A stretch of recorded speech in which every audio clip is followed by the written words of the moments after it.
करीब 7 महीने से लागू है राष्ट्रपति शासन। दिल्ली की जनता हो रही है सियासत का शिकार। आम आदमी पार्टी के संयोजक अरविंद केजरीवाल ने दिल्ली की जनता को बीच मझधार में छोड़कर मुख्यमंत्री पद से इस्तीफा दे दिया। अब 7 महीने होने को हैं, लेकिन अभी भी मुख्यमंत्री की कुर्सी अपने वारिस का इंतजार ही कर रही है। रुक रुक कर एक हलचल सी जरूर मचती है कि शायद नई सरकार बन जाए, लेकिन हर बार जनता को मायूसी ही हाथ लगती है। सरकार बनाने की कोशिशों में जुटी बीजेपी। बीजेपी को रोकने में लगी विरोधी पार्टियां। दिल्ली की जनता का सियासत से कोई लेना देना नहीं है। वो तो बस एक ऐसी सरकार चाहती है जो उन्हें विकास के रास्ते पर आगे ले जा सके। अब बीजेपी ने दिल्ली में सरकार बनाने की कोशिशें तेज कर दी। लेफ्टिनेंट गवर्नर नजीब जंग के राष्ट्रपति को चिट्ठी लिखने के बाद बीजेपी की सरकार बनने की संभावनाओं को बल भी मिला है। लेकिन बीजेपी को सत्ता पर आसीन होने से रोकने के लिए आम आदमी पार्टी और कांग्रेस कोई मौका नहीं छोड़ना चाह रही। अब आपके स्टिंग से मचा तूफान। बीजेपी पर खरीद फरोख्त का लगाया आरोप।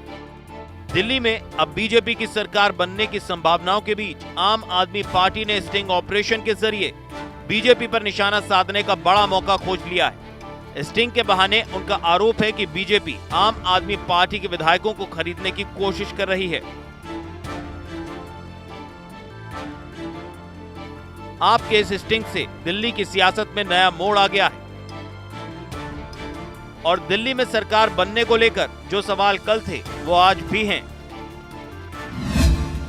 आखिर दिल्ली में कब बनेगी सरकार, या फिर यूं ही सरकार के नाम पर होती रहेगी सियासत और जनता के साथ होता रहेगा धोखा।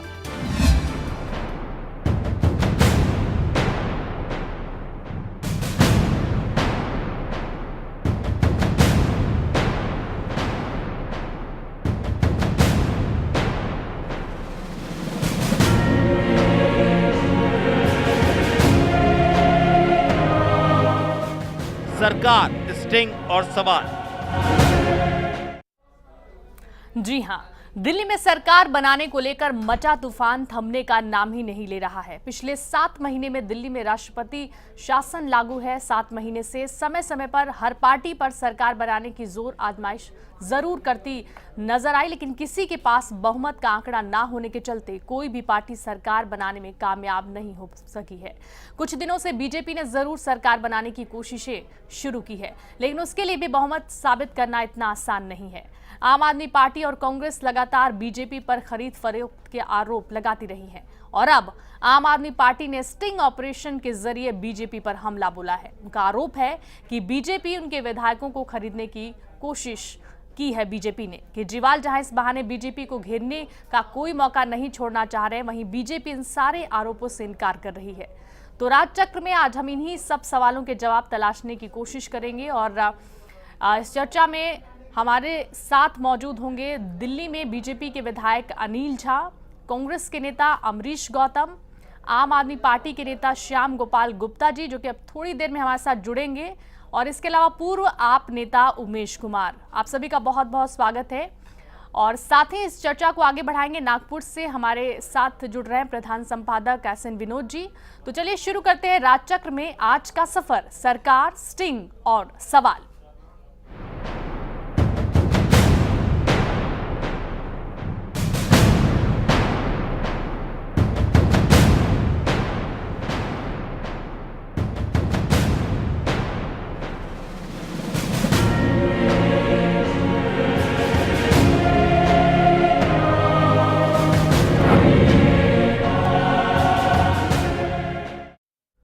और बहस शुरू करने से पहले देखते हैं कि आखिर अरविंद केजरीवाल ने स्टिंग ऑपरेशन के जरिए बीजेपी पर क्या क्या आरोप लगाए हैं। साथ ही नजर डालते हैं कि बीजेपी और आरोपी विधायक शेर सिंह डागर का इस मामले पर क्या कहना है। आपका बीजेपी पर खरीद फरोख्त का आरोप। ऑपरेशन पर्दाफाश से जारी किया स्टिंग। 4 करोड़ में एमएलए खरीदने का लगाया आरोप। विधायक दिनेश मोहनिया को मिला ऑफर। दिल्ली में सरकार बनाने को लेकर लगातार माथापच्ची जारी है। रोज एक से बढ़कर एक सियासत के रंग देखने को मिल रहे हैं। बीजेपी हो, आम आदमी पार्टी या फिर कांग्रेस, एक दूसरे पर आरोप लगाकर खुद को दूसरे से बेहतर साबित करने की कोशिश में लगे रहते हैं। अब आम आदमी पार्टी ने स्टिंग ऑपरेशन के जरिए बीजेपी पर निशाना साधने का मौका तलाश लिया है। आम आदमी पार्टी ने बीजेपी पर अपने विधायकों को खरीदने का गंभीर आरोप लगाया है। पार्टी ने ऑपरेशन पर्दाफाश नाम से स्टिंग जारी किया है, जिसमें बताया गया है कि बीजेपी के प्रदेश उपाध्यक्ष शेर सिंह डागर संगम विहार से विधायक दिनेश मोहनिया को अपने पक्ष में करने की कोशिश कर रहे हैं। पार्टी संयोजक अरविंद केजरीवाल ने पार्टी नेताओं के साथ प्रेस कॉन्फ्रेंस करके स्टिंग ऑपरेशन को मीडिया के सामने पेश किया। केजरीवाल इस मामले को सुप्रीम कोर्ट में ले जाने की बात कर बीजेपी पर दिल्ली की जनता से धोखा देने का आरोप लगा रहे हैं। इस पूरी की पूरी वारदात की रॉ फुटेज सुप्रीम कोर्ट के सामने रखेंगे। ये कल जो आपने फोन कॉल देखी, वहां पे आके बात अटक गई थी। उनका ये कहना था कि आप पैसा डिलीवर अगर लेना चाहते हैं तो आप विवेक यादव की जो बात हुई, विवेक यादव को उन्होंने कहा कि आपको एमएलए को हमें हैंडओवर करना पड़ेगा, एमएलए हमारी कस्टडी में आएंगे। बीजेपी ने आरोपों को किया खारिज। कहा आपके विधायक नहीं चाहते चुनाव। बीजेपी आम आदमी पार्टी के इन आरोपों को सिरे से खारिज कर रही है। पार्टी का कहना है कि आपके विधायक चुनाव में जाना नहीं चाहते और बीजेपी को अपनी मनमर्जी से समर्थन देना चाहते हैं और उनसे खरीद फरोख्त की बात एक कोरी बकवास है। यहाँ तो भीड़ लगी हुई है आने के लिए।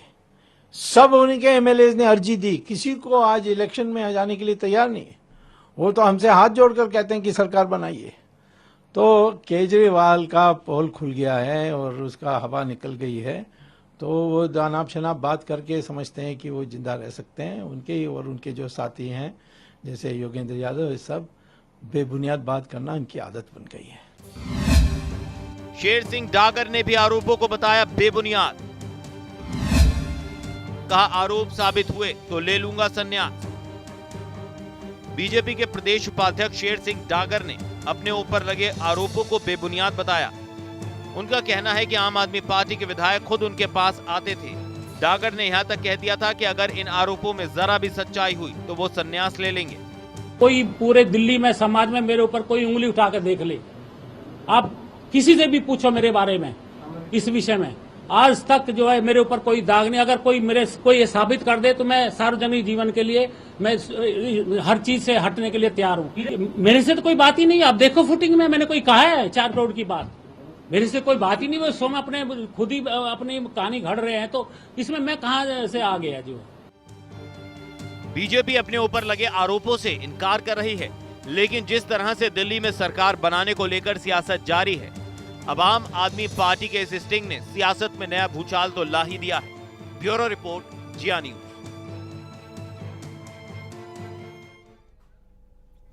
तो बीजेपी इसे बदनाम करने की साजिश करार दे रही है। बीजेपी ने स्टिंग ऑपरेशन के मुद्दे पर प्रदेश उपाध्यक्ष शेर सिंह डागर को नोटिस भी जारी कर दिया है और उनसे 3 दिनों में जवाब मांगा है। पार्टी का कहना है कि डागर का जवाब आने के बाद उन पर कार्रवाई की जा सकती है। इस पूरे मुद्दे पर बीजेपी के प्रदेश अध्यक्ष सतीश उपाध्याय का क्या कहना है, आइए देखते हैं। मुझे उसके बारे में कोई टिप्पणी करनी नहीं है। उनके पास क्या है क्या नहीं है, अब हम इस हिस्ट्री में जाना नहीं चाहते। उनके तमाम तरह के स्टिंग ऑपरेशन पहले भी आ चुके हैं, उन्होंने क्या स्पष्टीकरण दिया है। Let's not go to this debate. मेरे से भी काफी लोगों ने बात की थी और मैंने कहा था कि जो व्यक्ति इसमें इन्वॉल्व है वो डायरेक्टली आपको उसका स्पष्टीकरण देगा और उसमें अगर कुछ भी सच होगा, उन्होंने जिस तरह का बयान मैंने मीडिया में देखा है और वो सीरीज भी देखी है, एक तो चीजें कोई स्पष्ट नहीं है, बहुत लंबी बातचीत इसके बारे में करनी नहीं है, लेकिन उन्होंने जो अपना स्पष्टीकरण दिया उसकी जानकारी पार्टी भी उनसे एक स्पष्टीकरण मांग लेगी और उनसे पूछेगी कि ये जो है, क्योंकि पार्टी ने किसी को भी ऑथराइज नहीं किया है किसी भी चीज के लिए, और उसके बारे में वो हमको पूरी स्पष्टीकरण देंगे। तो अभी तक जो आरोप आम आदमी पार्टी की तरफ से हवा में लगाए जा रहे थे, उनको अब सबूतों के जरिए, तथ्यों के जरिए सामने लाया गया है। ऑपरेशन पर्दाफाश के जरिए ये सबूत सामने रखे गए हैं कि 4 करोड़ में विधायक को खरीदने की कोशिश की गई। बहरहाल बीजेपी ने इस पूरे मामले पर संज्ञान लेते हुए नोटिस जरूर जारी कर दिया है और अब इस पूरे मसले पर 3 दिनों में जवाब आने के बाद ही आगे की कार्रवाई होगी। लेकिन बड़ा सवाल कि आखिर क्या हो रहा है दिल्ली में सरकार बनाने के नाम पर, आज हम इसी मसले पर चर्चा करेंगे और सीधे रुक करेंगे अपने प्रधान संपादक SN विनोद जी के पास। तो ऑपरेशन पर्दाफाश, जी हां, अब एक नया स्टिंग सामने आ गया और इसके जरिए अभी तक जो दिल्ली में एक निर्वाचित लोकप्रिय सरकार के गठन की चर्चा जोरों पर थी और ऐसे कयास लगाए जा रहे थे कि आज सोमवार तक कुछ न कुछ इस पर निर्णय हो जाएगा, लेकिन अचानक ये ऑपरेशन पर्दाफाश सामने लाकर आपके संयोजक अरविंद केजरीवाल ने पूरे मामले में एक नया मोड़ खड़ा कर दिया है। अब उन्होंने सीधे सीधे आरोप लगाया, पहले तो बातें होती थी खरीद फरोख्त की, सीधे सीधे उन्होंने आरोप लगाया कि पार्टी के प्रदेश उपाध्यक्ष शेर सिंह डागर ने उनके एक विधायक दिनेश मोहनिया को 4 करोड़ रुपए की पेशकश की पाला बदलने के लिए या इस्तीफा देने के लिए, अर्थात खरीद फरोख्त करने की बात को साबित करने की कोशिश की। हालांकि स्वयं डागर ने और भारतीय जनता पार्टी के प्रदेश अध्यक्ष सतीश उपाध्याय ने इन बातों का पुरजोर खंडन किया है, लेकिन यह सवाल तो सामने आता है कि कहीं ना कहीं कोई चिंगारी है अवश्य, तभी वहां से धुआं निकल रहा है। अब चूंकि इसमें सीधा आरोप भारतीय जनता पार्टी पर लगा है, हमारे साथ इस समय मौजूद हैं बीजेपी के एमएलए अनिल झा जी। हम सीधे पहले उनसे ही पूछते हैं, झा जी, यह आरोप आज ऑपरेशन पर्दाफाश के जरिए चूंकि आपके पार्टी पर लगाया गया है कि आपकी ओर से एक उपाध्यक्ष के मार्फत एक विधायक को खरीदने की कोशिश की गई, 4 करोड़ रुपए की पेशकश की गई, तो इस संबंध में इसका इनकार के बावजूद पूरे देश में यह शंका तो पैदा हो ही गई है, विशेषकर दिल्ली के निवासियों के मन में, जो चाहते थे कि उन्हें एक निर्वाचित लोकप्रिय सरकार मिले, कि भारतीय जनता पार्टी कहीं न कहीं खरीद फरोख्त में शामिल है। आप इसमें क्या कहना चाहिए? झा जी, आपसे सीधा सवाल हमारा यही है। विनोद जी, बहुत अच्छा सवाल किया आपने, शुक्रिया आपका। लेकिन मैं एक बात की जानकारी आपको देना चाहता हूँ, जो जितना भी ये स्टिंग आया है, और खैर अरविंद केजरीवाल जी की पार्टी स्टिंगों के अंदर माहिर रही है और स्टिंग के लिए ही वो अपने एक सत्र चलाती है, क्लासेस चलाती हैं, लेकिन इस स्टिंग के अंदर कोई बहुत क्लियर और स्पष्ट कुछ नहीं है।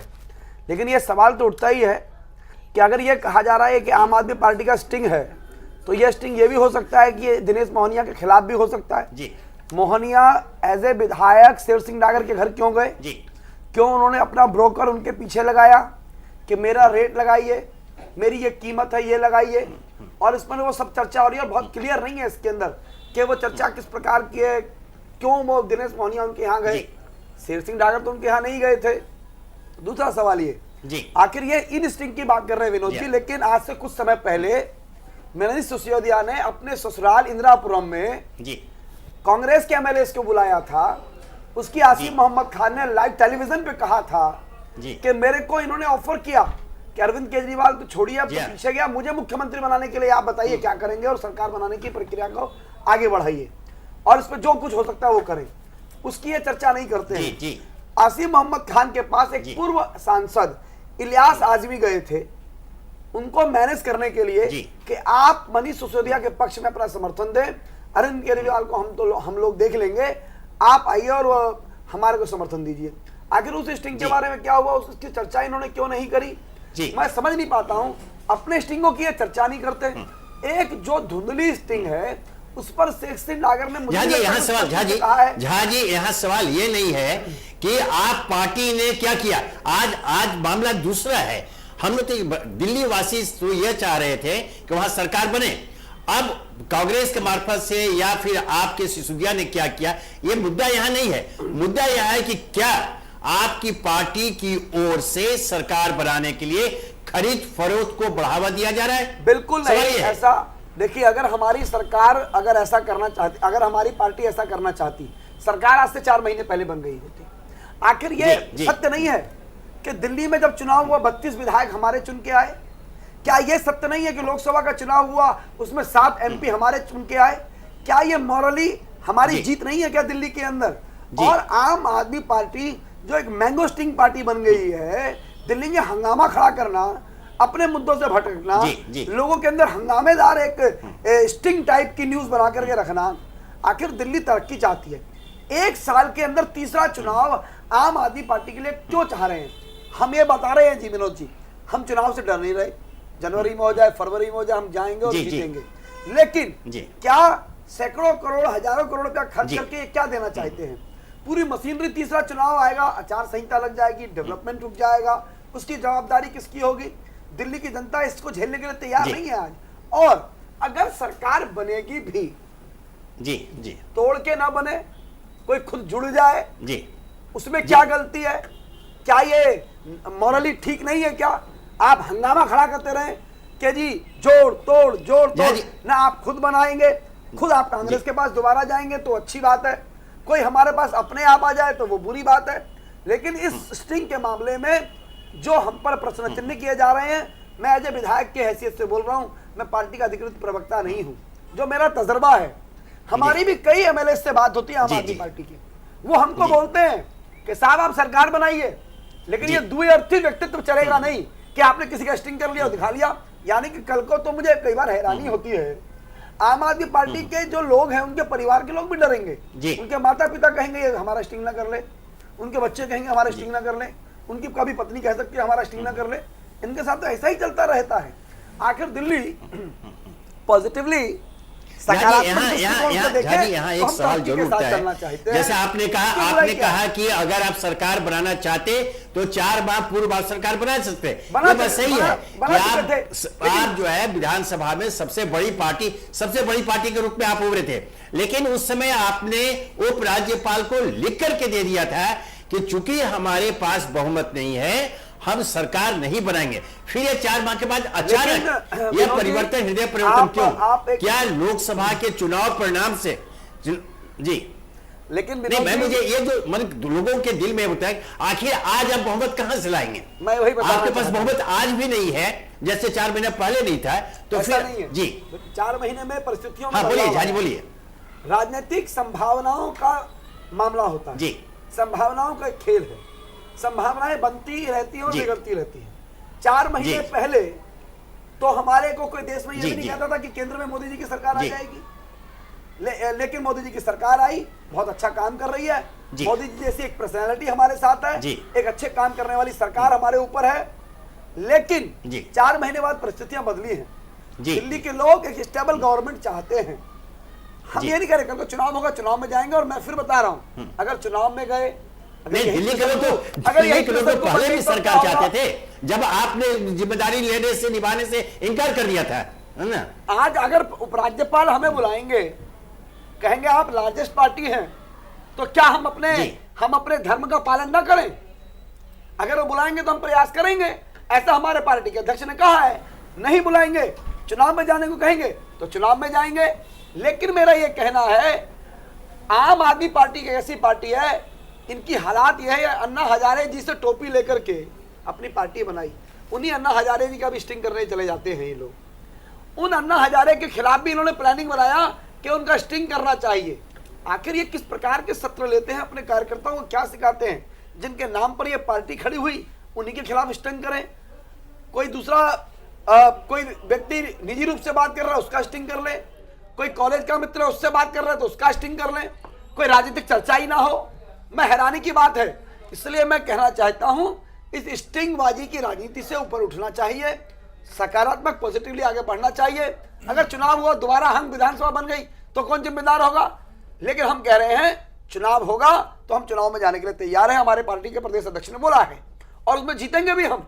लेकिन हजारों करोड़ रुपए का टैक्स जनता पर लादना यह न्यायोचित नहीं है, और इस प्रकार के स्टिंग जो धुंधले हैं, जिनकी कोई रिलेवेंस नहीं है, ये आम आदमी पार्टी की बौखलाहट है। उनको पता है कि दिल्ली में अगर इनकी सरकार बन गई भाजपा की, तो इनका 1-2 सालों के अंदर बाकी जो हंगामेदार ये काम कर रहे हो सब खत्म हो जाएगा और जमीनी हकीकत समाप्त हो जाएगी। इनकी तो जमीनी हकीकत है ही नहीं। इसलिए मेरा तर्क है कि अगर हमको उपराज्यपाल बुलाएंगे तो हम, हो सकता है हमारे पार्टी के जैसे प्रदेश अध्यक्ष ने कहा है, शायद प्रयास करें, नहीं तो चुनाव में जाने के लिए तैयार हैं और हम जीतेंगे, क्योंकि मोदी जी का हमारे ऊपर एक ऐसी लीडरशिप है जिसमें हमको घबराने की कोई जरूरत नहीं है।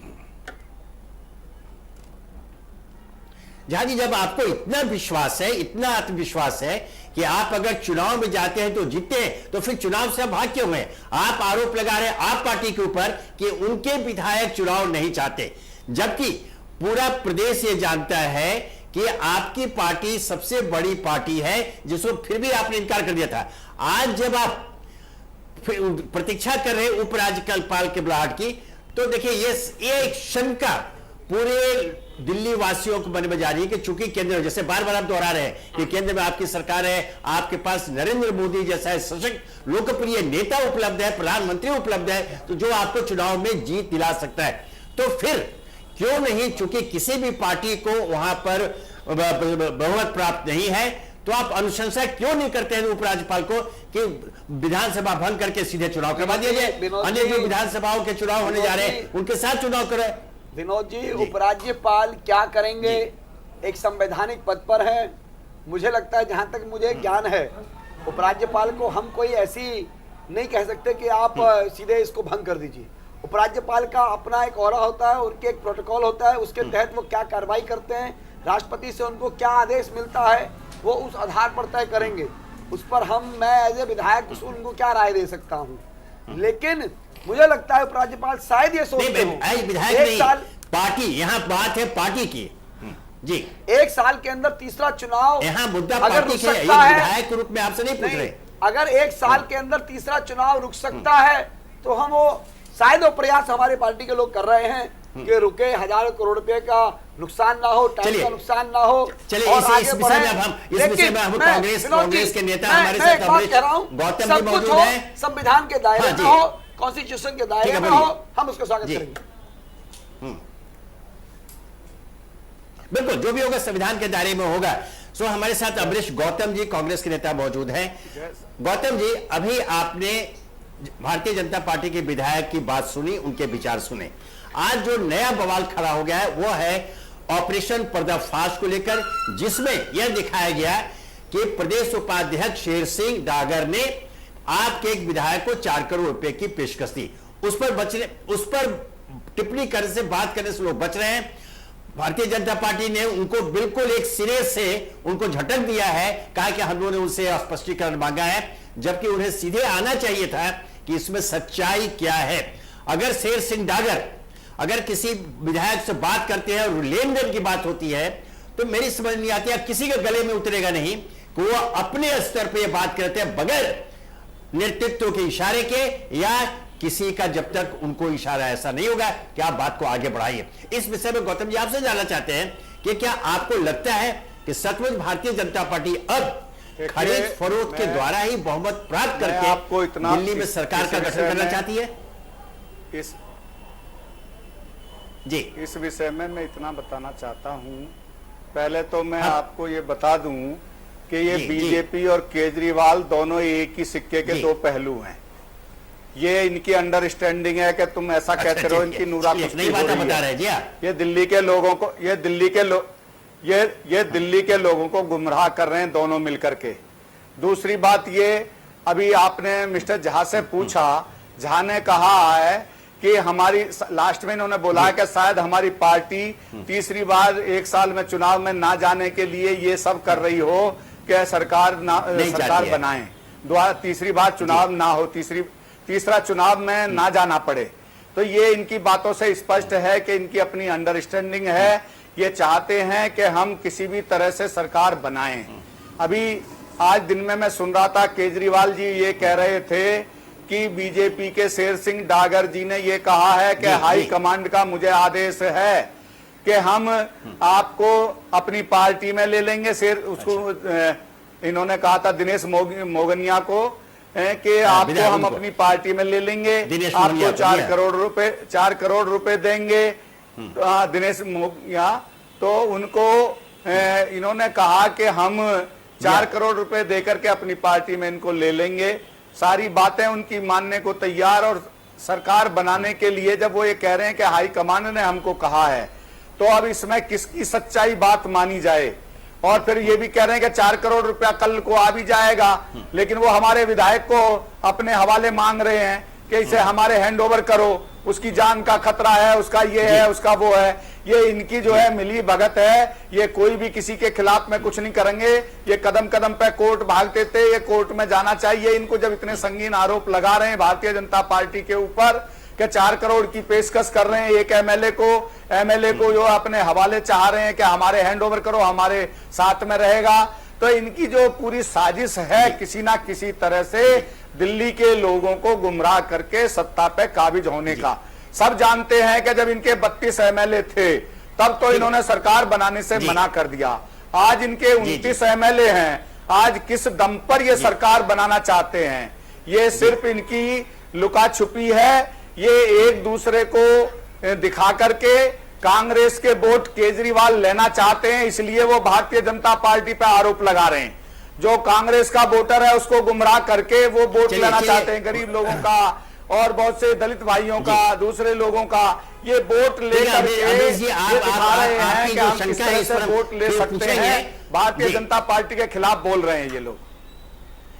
इन्होंने जो ये स्टिंग की बात की है, ठीक है, आपकी जो अगर सच्चाई है तो उस पर हम जांच जो है इसकी जांच होनी चाहिए। से बात करेंगे। इस बीच हमारे साथ आपके पूर्व नेता उमेश कुमार जी भी जुड़े हुए हैं। जांच होनी चाहिए, क्योंकि आप कभी एक सशक्त नेता थे आपके, और आप अंदर की बातों को जानते हैं। अभी अमरीश जी ने सीधा आरोप लगाया है कि आप और भारतीय जनता पार्टी दोनों नूरा कुश्ती कर रहे हैं। ये सारा जो तामझाम है आरोप प्रत्यारोप का, यह एक मिली भगत है। जो आप इसका किस मंशा से हो रहा है ये तो वही बताएंगे, लेकिन चूंकि आप अंदर रह करके आपने सारी चीजों को नजदीक से देखा है, आपके विचार में क्या यह सचमुच भारतीय जनता पार्टी और आप अर्थात अरविंद केजरीवाल के बीच कोई नूरा कुश्ती चल रही है?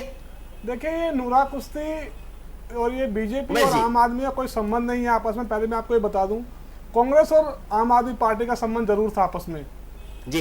ये कांग्रेस की बी टीम थी पहले। अपने जो शीला दीक्षित जी जो है, इन्होंने केजरीवाल को अपने दूध पिलाया, खूब अपना पाला पोसा बड़ा किया, और बाद में इनको एक पार्टी के रूप में खड़ा किया। लेकिन जब पता लगा कि उन्होंने उनके सिर पे भस्मासुर करके हाथ रख दिया तो कांग्रेस खत्म कर दिया। कांग्रेस को खत्म करने का पूरा श्रेय केजरीवाल पे जाता है। अब जो कि बीजेपी पार्टी इतनी सशक्त पार्टी है कि उसको इस तरह से उसकी छवि धूमिल करना इनके बस में नहीं है। और इनके सर एक एमएलए नहीं, इनके 16 एमएलए हैं जो ये पार्टी छोड़ जाना चाहते हैं। एक नहीं 16 हैं, और 16 के 16 वो हैं जो पैसा भी चाहते हैं, पद भी चाहते हैं, और इनके साथ रहना भी नहीं चाहते। तो इस तरह का स्टिंग ऑपरेशन आज से नहीं कर रहे हैं। ये जब से पार्टी बनी है, फोन टैपिंग, हैकिंग, सभी नेताओं के फोन टैप करना इनकी एक रोजमर्रा की लाइफ में ये शामिल है। और मैं बताना चाहता हूं कि इस तरह के भारतीय जनता पार्टी पर आरोप लगा रहे हैं जी ना आप पर बोल रहा हूं सर। मैं आम आदमी पार्टी पर आरोप लगा रहे हैं जी विनोद जी नहीं, ये जो आरोप बता रहे हैं आप, फोन टैपिंग वगैरह, ये आप किस पर आरोप लगा रहे हैं? आम आदमी पार्टी का ये रोज का काम है सर। ये सुबह उठ के उनको सब जगह के सारे नेताओं के फोन टैपिंग करना, लोगों के फोन हैक करना, ये इनकी पुरानी आदत है। और एक बार तो मनीष सिसोदिया जी ने मुझे बताया मीटिंग में कि उमेश, आपको पता नहीं है कि हम अपने वर्ड्स जो 25 बार बदलते हैं, 25 बार उसे लाते हैं, फिर यूटर्न मार जाते हैं। इनकी तो ये आदत है। जो भी कोई नेता अच्छा होगा, जो भी कोई अच्छा काम कर रहा होगा, उसके टांग अड़ाना, देश के अंदर अस्तित्व फैलाना, बस देश में ऐसा ही काम चलता रहे। कभी किसी पे आरोप, कभी किसी पे आरोप, कभी किसी पे आरोप, ये इनका मुख्य काम है। और जनता से पैसा इकट्ठा करना, युवाओं को भ्रमित करना, ये इनका मेन काम है सर। अभी आप देखिए, जितने भी युवा थे जो बाहर से, इंडिया के बाहर से, इंडिया में जितने भी क्वालिफाइड लोग थे, जो IIT के लोग थे, उन सब बेचारे पार्टी में इसलिए आए थे कि यहाँ पर आके स्वराज मिले, लोगों को एक हेल्थी सरकार मिले। कुछ नहीं हुआ, वो लोग वापस चले गए, ठगा महसूस कर रहे हैं अपने आप को आज की डेट में। और मनीष सिसोदिया, केजरीवाल, संजय सिंह, कुमार विश्वास, ये लोग आज करोड़पति हो गए उन लोगों के पैसों से, उन लोगों के मेहनत से। और वो लोग आज रोटी रोटी के लिए सब तड़फ रहे हैं, उनके पास चलिए, खाने में आपने पैसे नहीं है। आपने सीधा उमेश जी सीधा आरोप लगा रहे हैं आप पार्टी के बड़े नेताओं पर, बल्कि उनके जो फाउंडर मेंबर्स हैं उन पर आरोप लगा रहे हैं, कुछ सारे करोड़पति हो गए, मिले हुए हैं। हमारे साथ फोन लाइन पर सोमनाथ भारती जो जुड़े हुए हैं। अब सीधे हम मुझसे पूछते हैं, भारती जी, आज जो एक नया जो बवाल खड़ा हुआ है, एक तूफान मच गया, एक भूचाल आ गया, ऑपरेशन जो स्टिंग ऑपरेशन जो नया हुआ उसके द्वारा, अब आपसे हम सीधा जानना चाहते हैं कि इस भारतीय जनता पार्टी के खंडन के बावजूद क्या आप उस पर सहमत हैं कि सचमुच उनके शेर सिंह डागर ने 4 करोड़ रुपए की पेशकश की थी, और आपके विधायक, जैसा कि अभी उमेश जी ने कहा, जो पूर्व सदस्य हैं आप पार्टी के, कि एक नहीं 16 के 16 आपके विधायक अभी पाला बदलने के लिए तैयार है। देखिए सर, नाम गिनवाऊं कहें तो आज जग जाहिर हो गया। हम बिल्कुल बताना चाहिए। ये हमेशा पूछ रहे थे कि भाई आपका प्रमाण क्या है, प्रमाण क्या है जी। आज तो प्रमाण भी दे दिया भाई, कैसे भाजपा के नेता हमारे एमएलए के पास आ करके उनको ऑफर कर रहे हैं पैसा, प्रॉपर्टी और पद प्रतिष्ठा, क्या क्या ऑफर नहीं करते। आज तो हमने प्रमाण दे दिया जी। अब प्रमाण आने के बाद भी इनकी बेशर्मी कहीं नहीं है। इनकी जो बेशर्मी है वो पता नहीं किस कब जाएगी और कैसे जाएगी और कौन ले जाएगा। सरकार इनके पास में पता नहीं कौन से बंधु आप बोल रहे थे इसके पहले कि संजय सिंह मुनि सिसोदिया करोड़पति हो गए, पता नहीं कौन से करोड़ इन्होंने देख लिए, किसी करोड़ देख लिए, और कैसा स्वराज कहाँ पे देख लिया, पता नहीं कौन बोल रहे हैं, मुझे इनका नाम नहीं मालूम। ये आपके पूर्व सदस्य हैं, आपके पूर्व सदस्य उमेश कुमार जी। भाई यहाँ पे तो पूर्व सदस्य पता नहीं बोले कहाँ से पैदा हो जाते हैं। ये जो इस तरह का माहौल अभी चल रहा है जी जी, उसको उस पर पूर्ण विराम लगाने के लिए सिर्फ भाजपा कर सकती है। भाजपा आज चाहे तो पूर्ण विराम लगा दे, कहते भाई हम दिल्ली विधानसभा डिसॉल्व कर रहे हैं और आज चुनाव करा रहे हैं। अब हमने प्रमाण भी दे दिया। अब अगर देखें कि इनके पास शासन है, इनके पास साधन है, इनके पास सीबीआई, इनके पास पुलिस, इनके पास मिनिस्ट्री होम अफेयर्स है, ये जिसका चाहे फोन टैपिंग करे, जिसका चाहे इस तरह की भी इन्होंने जांच करानी करा लें। लेकिन आज पूरा देश देख रहा है किस तरह से नंगा नाच चल रहा है पूरा। आप आज देखें कि भाई दिसंबर 2013 में, फरवरी 2014 में दो बारी इन्होंने लिखित में दे दिया जब इनके पास संख्या 32 थी। जब आप पर स्टिंग होता है तो आप रो फोटोज मांगते हैं, रो वीडियो मांगते हैं। अरे रुक जा, पता नहीं तुम कौन बोल रहे। भारती जी, जब आपके अनुरंजन भाई ने आपके यहाँ स्टिंग किया तो आप मांगते हैं उनसे रो वीडियो, रो फोटेज, और आप क्यों नहीं पेश कर रहे हैं मीडिया में? एजेंट बनना बंद करो। आपने केस करने की धमकी दे दी थी उनको। एजेंट बनना बंद करो लोगों का। झांझी को फिर कह रहा हूँ कि भाई इस वक्त मेरे भाई, जितने बड़े आप चोर हैं उतने बड़े नेता आज तक हिंदुस्तान में चोर पैदा नहीं हुए हैं। ऑनरेबल एलजी ने 2 बार इनको मौका दे दिया सरकार बनाने को। हिंदुस्तान की पावन भूमि पर बहुत बड़े बड़े नेता हुए, संत हुए, साधु हुए हैं, लेकिन इतने चोर के नेता पैदा नहीं हुए आज तक जिन चोरी आप कर रहे हैं इस खुशहाल भारत में, विकासशील भारत में। उमेश जी, हम लोग भाषा में सहम बरते हैं। उमेश जी, यह एक बहुत ही पवित्र मंच है जहां वैचारिक विचार मंथन क्या करते हैं, भाषा पर सहम बरते हैं। जी जी, भारत की पावन भूमि पर इस तरह के लोग पहली बार आए हैं सर। इतने महान नेता पैदा हुए हैं यहाँ पर, साधु संत पैदा हुए हैं। एक आरोप, बिल्कुल भारती जी, भारतीय जनता पार्टी का आप पर सीधा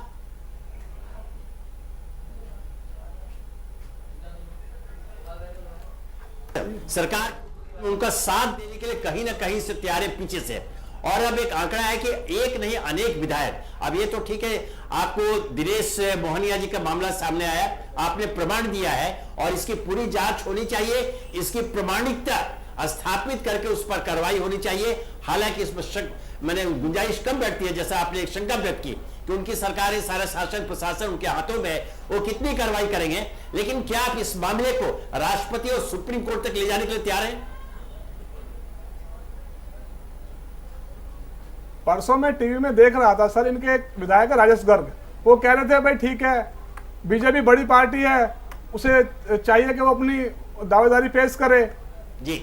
इसका मतलब क्या होता है? इसका मतलब वो मिले हुए हैं उनसे और दावेदारी पेश करवा रहे हैं। सोमनाथ भारती से मैंने पूछा, ये सवाल मेरे सोमनाथ भारती जी से।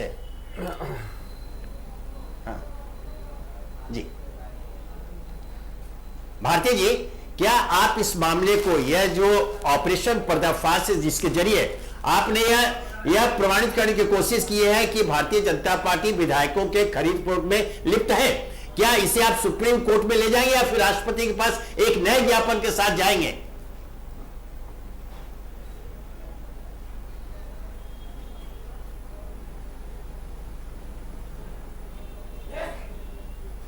फोन कर, अच्छा तो चलिए, आपको लगता है कि हमारा संपर्क भारती जी से कट गया है, तो हम अब सीधे एक बार फिर अनिल झा जी के पास चलते हैं। झा जी, अभी आपने देखा कि कुछ बातें आई, हालांकि वो आपके पक्ष में जाती है कि एक में दिनेश मोहनिया नहीं 16 के 16 आपके विधायक आपके पाले में जाने को तैयार है, तो क्या इसी से उत्साहित होकर आप सरकार गठन की ओर तो नहीं बढ़ रहे हैं?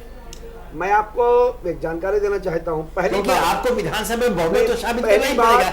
पहली बात विनोद जी ये है कि हमें उपराज्यपाल क्या स्टैंड लेते हैं, पहला ये। अच्छा, जो आम आदमी पार्टी हंगामा खड़ा कर रही है, उसको लग रहा था अभी कुछ नहीं हो रहा है, मीडिया में नहीं आ रहे हैं, अभी सारा कुछ मोदी जी के अच्छे कामों की वजह से मीडिया बिल्कुल हमको नहीं दिखा रहा है, तो एक हंगामा ये कर लो। दूसरा ये कि भाजपा की चाहे किसी की सरकार बन जाए, इनकी नहीं बननी चाहिए। मैं राजनीतिक रूप से ये मानता हूँ, सैद्धांतिक रूप से ठीक नहीं होता किसी के पीछे पड़ जाना, सैद्धांतिक रूप से ठीक नहीं है। और अगर सीक्रेट बैलेट हो जाए विनोद जी, अगर सीक्रेट बैलेट हो जाए तो आप देखिएगा आम आदमी पार्टी के 2/3 लोग वोटिंग कर सकते हैं हमारे पक्ष में, क्योंकि इनके लोग निजी रूप से मिलते हैं, लेकिन हम इतने बेईमान नहीं है कि उनका स्टिंग करें। वो आकर के मिलते हैं हमसे। कई लोग मेरे साथ दिल्ली विश्वविद्यालय के अंदर रहे हैं जब मैं छात्र संघ का अध्यक्ष था। वो कहते हैं विधायक जी आप सरकार बनाइए, हम गारंटी देते हैं कि आपकी सरकार नहीं गिरेगी। आखिर वो किस दम पर कहते हैं ऐसा? लेकिन हम ऐसे नहीं कि किसी की भी स्टिंग कर लिया, निजी बातचीत को स्टिंग कर लिया। नहीं तो आप बहुमत कहां से लाएंगे? नहीं, इसके अंदर हमने कहा कुछ चीजें, इस बात में हम थोड़ी डालते हैं। हमारे साथ फोन लाइन पर आप पार्टी के एक वरिष्ठ नेता गोपाल राय जी मौजूद हैं। गोपाल राय जी, आज जो ये नया भूचाल खड़ा हुआ है ऑपरेशन पर्दाफाश के माध्यम से, हालांकि भारतीय जनता पार्टी सीधे चुनौती दे रही है कि गलत है, स्वयं डागर जी ने कहा कि यह गलत है, लेकिन अब मैं आपसे जानना चाहता हूं कि इसके बाद आप कितने आक्रामक होंगे? क्या आप सुप्रीम कोर्ट में जाएंगे या राष्ट्रपति के पास जाकर के एक प्रमाण पेश करके यह मांग करेंगे कि पूरे मामले की जांच हो और जो भी खरीद फरोख्त में शामिल है उसके खिलाफ कार्रवाई की जाए और भारतीय जनता पार्टी को सरकार बनाने का न्योता नहीं दिया जाए? गोपाल जी, देखिए, पहली बात तो ये है कि अगर आप ये सोच रहे हो कि इस स्टिंग ऑपरेशन के आने के बाद भाजपा कहेगी नहीं जी मैं तो ये करवा रहा था, डागर साहब कहेंगे नहीं जी मैं तो खरीद फरोख्त कर रहा था, सवाल ही उठता है। वो ऐसा तो नहीं कहने वाले हैं। लेकिन सवाल यहाँ पर ये है कि जो तथ्य आए हैं हमने आज मीडिया के सामने भी रखा है, देश के सामने भी रखा है, कल सुप्रीम कोर्ट में हियरिंग है वहां भी रखेंगे, चुनाव आयोग के पास भी ये रखेंगे और हम इस केंद्र सरकार से भी मांग कर रहे हैं कि इसकी आप टाइम बाउंड जांच करा लीजिए और जांच कराने के बाद सारा तथ्य सामने आ जाएगा जी। क्योंकि अभी हम ये बात आज नहीं कह रहे हैं, ये काम ये बहुत पहले से कर रहे थे, लेकिन 3 दिन पहले जब इन्होंने दोबारा ये सारा धंधा शुरू किया तभी हमने अपने विधायकों से कहा था कि आप जो भी वार्ता कर रहा है, कोई भी ऐसा है लालच दे रहा है, उसका स्टिंग ऑपरेशन करो और वो तथ्य आज हमने सबके सामने रख दिया। जी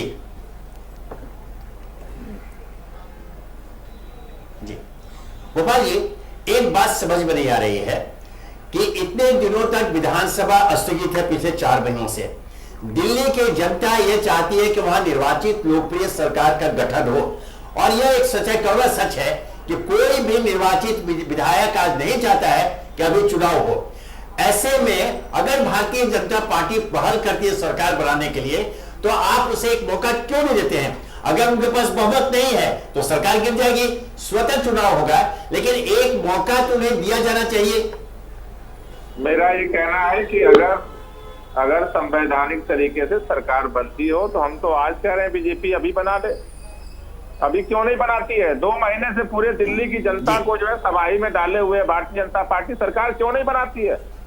आज की तारीख में एलजी की जान गृह मंत्रालय के हाथ में है, गृह मंत्रालय भाजपा के सरकार के हाथ में है। भाजपा क्यों नहीं निर्णय लेके सरकार बना रही है? सरकार बनाए, अपने आप पता चल जाएगा सरकार क्यों नहीं बना रही है और रोजाना क्यों टालती है। इसलिए टालती है कि उसको खरीद फरोख्त के बगैर अनिल झा जी, ये एक सवाल है, ये लोगों के दिल में यह सवाल उठता है कि आप तो चाहे तो सरकार तुरंत बना सकते, हर दिन एक नई हवा देकर कि सरकार का गठन होगा, उपराज्यपाल राष्ट्रपति को पत्र लिखते हैं कि सबसे बड़ी पार्टी को निमंत्रण देना चाहिए, बुलाया जाना चाहिए, लेकिन इसमें टाल मटोल जो प्रतिदिन हो रहा है, इससे अनेक तरह की शंकाओं को बल मिल रहा है कि कहीं ना कहीं कोई दाल में काला बस है।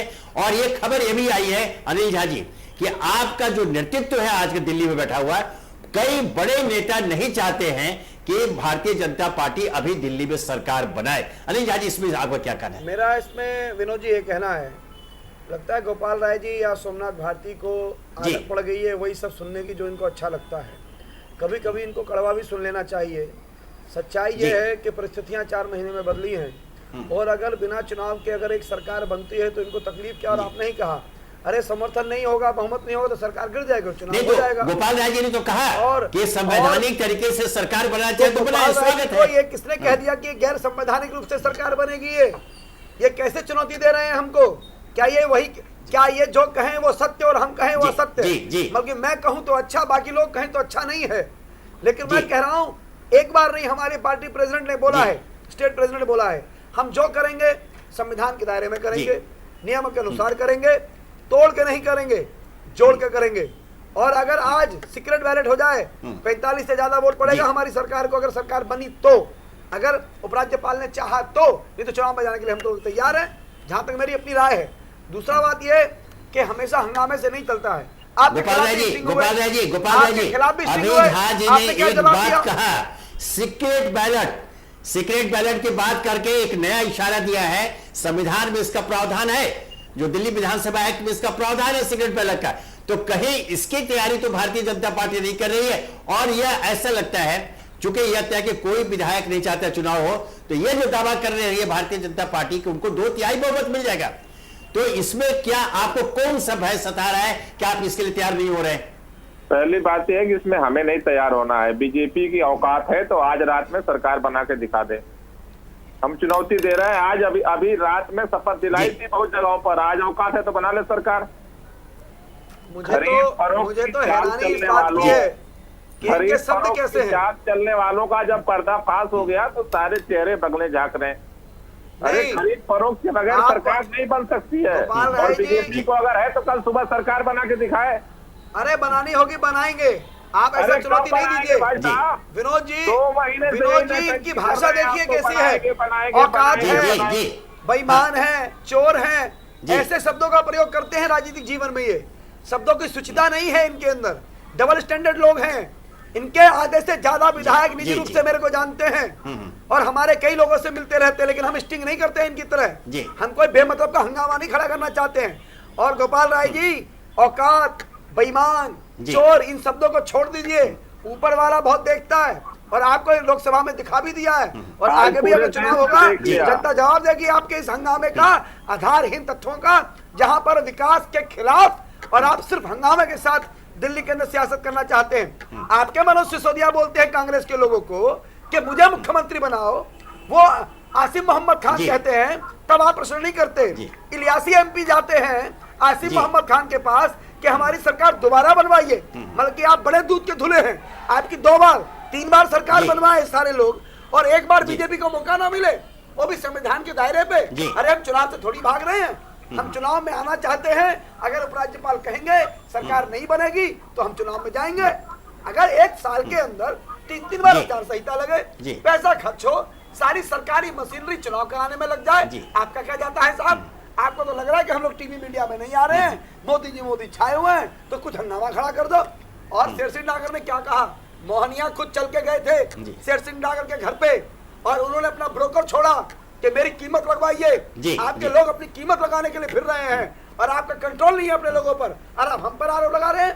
पहले आपको अपने गिरेबान में झांकना चाहिए और औकात की बात। ये बहुत गंभीर आरोप है गोपाल राय जी, अभी झा जी ने एक बहुत गंभीर आरोप लगाया। ये बस सही है, ये जो कथित ऑपरेशन पर्दाफाश है, इससे कहीं ना कहीं संकेत यह भी मिलता है कि आपके विधायकों का भी पर्दाफाश हो रहा है। यह कोई जाकर के उनके घर पर जाए, ये तो सही है, ये तो आप भी मानेंगे कि दिनेश मोहनिया जी डागर के घर पर गए थे, डागर उनके यहाँ नहीं गए थे, और वहां जाकर अपनी कीमत लगवा रहे हैं। यह एक अपने आप में एक अजूबा है, और इससे यह शक पैदा होता है कि सचमुच आपके विधायक चाह रहे हैं कि उनकी कीमत लगे, है ना, और उसके बाद वो समर्थन भारतीय जनता पार्टी जो है, यह एक जो आप जिन पर देश वहां दिल्ली की जनता ने इतना विश्वास किया था, ये उनके साथ भी आप तो बीच में अरविंद केजरीवाल छोड़कर मैदान भागे भी, अब एक बार फिर ऐसा लगता है कि दिल्ली की जनता के साथ आपके कुछ विधायक विश्वासघात करने के लिए तैयार बैठे हुए हैं,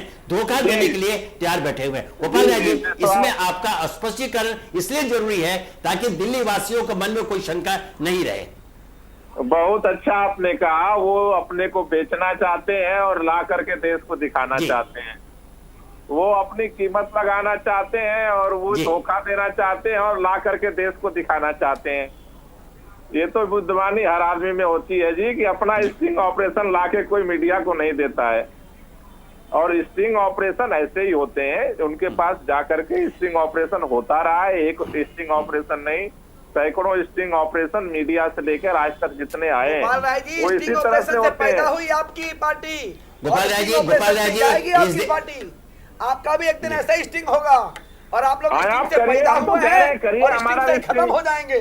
कोई तरक्की, कोई देश के बारे में, दिल्ली के बारे में, दिल्ली की समस्याओं के बारे में, यहाँ की समस्याएं बेईमानी से थोड़ा अलग चले गए और उसके बारे में कोई विचार नहीं है। अरे हमने कुछ नहीं किया तो चुनाव करा लो गोपाल राय जी, स्टिंग कैसे जाएंगे? चुनाव करा लो। हाँ करवाएंगे ना, करवाएंगे, चिंता नहीं कीजिए। लोकसभा में पता नहीं चल गया आपको? अरे विधानसभा पंजाब में आपकी जमानत जब्त हो गई, पंजाब में जहां आप जीते थे वहां जमानत जब्त हो गई। अरे दिल्ली में नहीं देते, आप बहुत बड़े 30 मार्का हो गए हैं, चुनौती देते रहते हैं 24 आवर। जब दिल्ली में कब करवाएंगे? दिल्ली में हंगामा और चुनौती देखेंगे, तुम्हारी भी चुनौती दिल्ली में कब करवाएंगे? दिल्ली में राय साहब, ये औकात, ये चोर कहना, बेईमान कहना छोड़ दीजिए। कांग्रेस के साथ आप ही ने सरकार बनाई थी, जिनको दिल्ली में चुनाव कब कराएंगे बता दीजिए ना, छोटी सी बात है, कब कराएंगे चुनाव?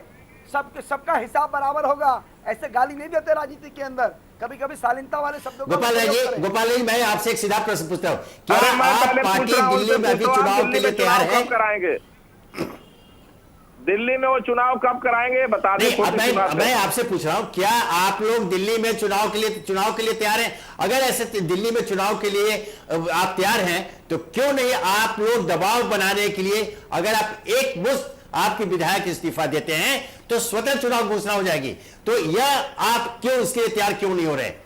आप भारतीय जनता पार्टी के बारे में फेंक रहे हैं, आप एक सेकेंड, पहली बार ठंडे दिमाग से आप सुन लें, 3 विधायक कम हो गए, क्या चुनाव हो रहे हैं क्या? जी। हम 27 विधायकों के इस्तीफा देने से चुनाव नहीं होते हैं, जितने रहेंगे उनमें से सरकार बनती है। नहीं, ये जिम्मेदारी निर्वाचन आयोग की है कि जो स्थान निर्वाचन आयोग का मसला ही नहीं है, प्रक्रिया चल भी रही है, कई राज्यों में हुए। बेईमानी सरेआम दिख रही है तो चुनाव क्यों नहीं करवाना चाहती बीजेपी, क्यों भागती है? बौरा गए हैं गोपाल राय जी, आप बौरा गए हैं। सारा षड्यंत्र आपको हमारे ही ऊपर दिख रहा है। अरे कभी तो सकारात्मक विचारधारा से आगे चलिए, हमेशा ही गाली गलौज करते रहेंगे। कब चुनाव कराएंगे? नहीं, ये तो अजीब हुआ कि ना हम सरकार बनाएंगे, ना बनाने देंगे, ना ये काम करने देंगे, हंगामा खड़ा करते हैं, स्टिंग करते रहिए। पूछना है आपसे, आप हमें ये बताएं पूरे देश के सामने कि सबकी औकात पूछते हैं आप, आज आप अपनी औकात बताएं, आप कौन से देश के राय हैं, कौन से राय आप राजकुमार है कहाँ के, आप मुझे ये बताएं। अपना खर्चा बताएं, कहाँ चलता है आपका, आप गाड़ी लेकर घूमते हैं, गाड़ी कहाँ से आई आपके पास, आपका खर्चा कहाँ चलता है, मुझे ये बताएं आप, और अपनी औकात बताएं आज देश को। उमेश कुमार बोल रहे हैं वाल्मीकि आपके सामने, उमेश कुमार वाल्मीकि बोल रहे हैं। हाँ जी, हाँ बताएं, अपनी औकात बताएं, आज बताएं कहाँ के राजा हैं आप। ये आपके पूर्व नेता हैं, आपके पूर्व सदस्य, आज आप ये बताएं कहाँ के राजा हैं आप पार्टी के पूर्व सदस्य गोपाल राय जी, आप आज ये बताएं आप कौन से देश के राजा हैं, कौन सी राजकुमारी है आपकी? राजा नहीं है, और हम आम आदमी पार्टी के नेता हैं और आम आदमी पार्टी के लिए तो आप सबकी औकात क्यों पूछते हैं आप? हमने औकात किसी की व्यक्तिगत अभी आप पूछ रहे हैं पार्टी की औकात, आपको अपनी औकात के बारे में कुछ पता नहीं है, दूसरे की औकात पूछ रहे हैं। यह एक मुद्दा सामने हमारे है कि लोग चुनाव की बात कर रहे हैं, लेकिन कोई भी दल सामने आकर आपके सामने ऐसा दबाव, आपके सामने मैंने कहा कि अगर आपके विधायक एक मुश्त इस्तीफा देते हैं तो चुनाव के लिए मजबूर होना पड़ेगा उपराज्यपाल को। अब मैं जरा सा अंत में चलते चलते कांग्रेस के नेता अमरीश जी से पूछना चाहता हूँ, अमरीश जी क्या अगर ऐसी स्थिति बनती है, अगर आप लोग के चुनाव में हो तो क्या आपके विधायक एक मुश्त इस्तीफा देने के लिए तैयार होंगे? और औकात पूछते हैं लोगों की। अमरीश गौतम जी, मैं आपसे पूछ रहा हूँ, क्या आपके विधायक चुनाव करवाने के लिए दबाव बनाने हेतु एक मुश्त इस्तीफा देने को तैयार होंगे? ये इस्तीफा नहीं देंगे, बल्कि फोन काट देंगे आपका। भी काट भी दिया होगा अब तक।